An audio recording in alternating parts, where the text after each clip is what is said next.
नमस्कार। आज हम पढ़ेंगे क्लास 12 की हिंदी पुस्तक अंतरा का 13वां अध्याय सुमिरनी के मन के, जो पंडित चंद्रशेखर शर्मा गुलेरी के द्वारा लिखा गया है। तो सबसे पहले हम पंडित चंद्रशेखर शर्मा गुलेरी के बारे में जानते हैं। पंडित चंद्रशेखर शर्मा गुलेरी का जन्म पुरानी बस्ती जयपुर में हुआ। गुलेरी जी बहुभाषाविद थे। संस्कृत, पाली, प्राकृत, अपभ्रंश, ब्रज, अवधी, मराठी, गुजराती, राजस्थानी, पंजाबी, बांग्ला के साथ अंग्रेजी, लैटिन तथा फ्रेंच आदि भाषाओं में भी उनकी अच्छी गति थी। वे संस्कृत के पंडित थे। प्राचीन इतिहास और पुरातत्व उनका प्रिय विषय था।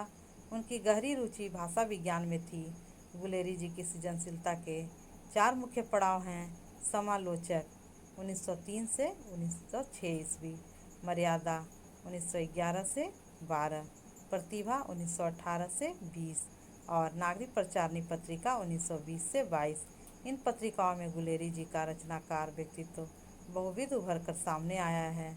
उन्होंने उत्कृष्ट निबंधों के अतिरिक्त 3 कहानियाँ, सुखमय जीवन, बुद्धू का कांटा और उसने कहा था भी हिंदी जगत को दी।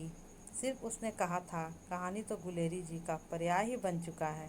गुलेरी जी की विद्वता का ही प्रमाण और प्रभाव था कि उन्होंने 1904 से 1922 तक अनेक महत्वपूर्ण संस्थानों में कार्य किया। इतिहास दिवाकर की उपाधि से सम्मानित हुए और पंडित मदन मोहन मालवीय के आग्रह पर 11 फरवरी 1922 ईस्वी को काशी हिंदू विश्वविद्यालय के प्राच्य विभाग के प्राचार्य बने। सुमिरनी के मन के नाम से 3 लघु निबंध, बालक बच गया, घड़ी के पुर्जे और ढेले चुन लो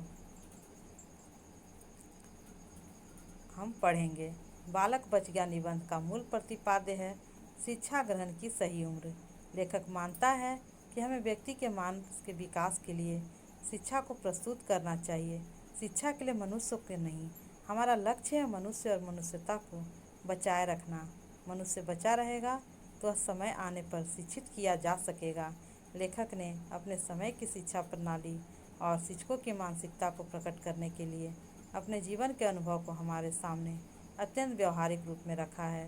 लेखक ने इस उदाहरण से यह बताने की कोशिश की है कि शिक्षा हमें बच्चों पर लादनी नहीं चाहिए, बल्कि उसके मानस में शिक्षा की रुचि पैदा करने वाले बीज डाले जाएं। सहज पके सो मीठा होए। घड़ी के पुर्जे में लेखक ने धर्म के रहस्यों को जानने पर धर्म उपदेशकों द्वारा लगाए गए प्रतिबंधों को घड़ी के दृष्टांत द्वारा बड़े ही रोचक ढंग से प्रस्तुत किया है। ढेले चुनलों में लोक विश्वासों में निहित अंधविश्वासों मान्यताओं पर चोट की गई है। तीनों निबंध समाज की मूल समस्याओं पर विचार करने वाले हैं।